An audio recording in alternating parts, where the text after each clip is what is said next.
Welcome to our tutorial on the Symmetry command. Let's start by activating the Symmetry command. Again, we get a warning from CATIA. Let's click Yes.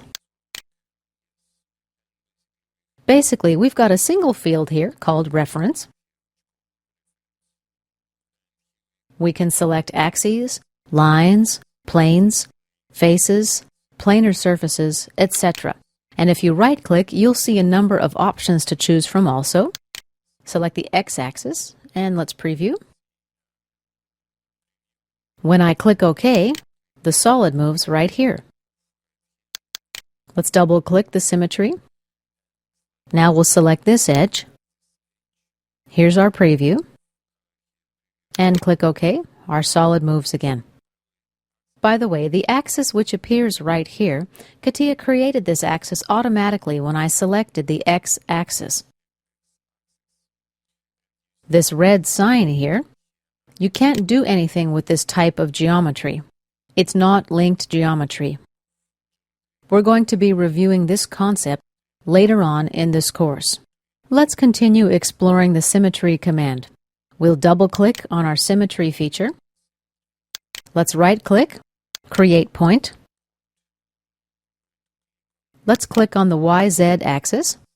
I can just drag the arrows until I'm ready to drop my point.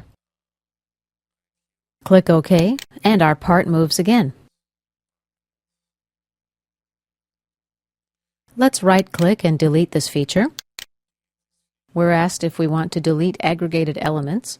That would include the point that we just created. Let's click Cancel. You see this point here. It was basically created the same way that this axis was created. If I right-click and delete, and leave this option checked, the point will disappear. Let's create a sketch now.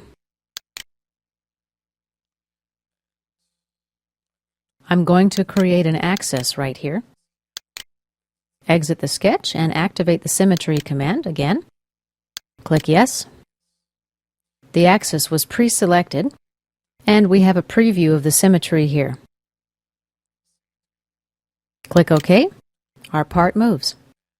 And this concludes our tutorial on the Symmetry command.